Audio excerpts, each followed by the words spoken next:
Hello'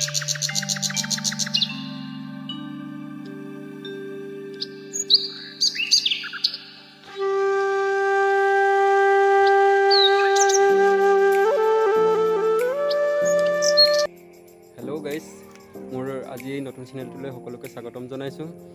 মোৰ আজি এই প্ৰথম ব্লগ হয়। মই জীৱনত ব্লগ বনাই পোৱা নাছিলোঁ। আপোনালোকে আশা ৰাখিছোঁ আপোনালোকে ছাপোৰ্ট কৰিব, মোক লাইক এণ্ড ছাবস্ক্ৰাইব কৰিব বুলি। মই আজি মানে আগতে মই ইয়াত মাটি ৰুইছিলোঁ, মায়ে মই। আজি পানী হৈছে এইকেইদিন, পথাৰলৈ আহিলোঁ, চাব আহিলোঁ। আপোনালোকে চাই পানীয়ে হৈ আছিলে, আজি মোৰ মতে ৰুইছোঁ।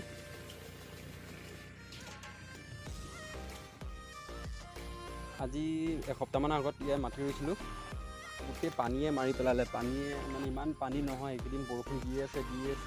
আপোনালোকৰ ফালে দিছেনে কমেণ্ট কৰি জনাবচোন, আপোনালোকৰ য'ৰ পৰা চাই আছে। এয়া মানে মাটি এই গোটেইখিনি মাটি মানে এই গোটেই মাটিডৰা ইয়াৰ পৰা তালৈকে মায়ে মই ৰুইছিলোঁ আজি এসপ্তাহমান আগতে।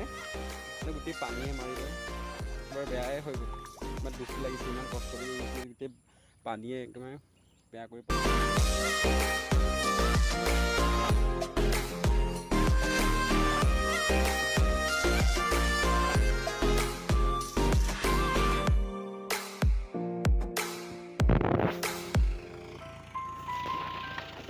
আজি হাল বোৱাই থৈ দিছোঁ আৰু এইফালে ৰোৱনীয়ে ৰুই আছে আমাৰ কাষতে।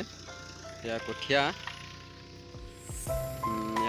আৰু তুলিব লাগে, তোলাই নাই, তুলিব পৰা নাই মানে।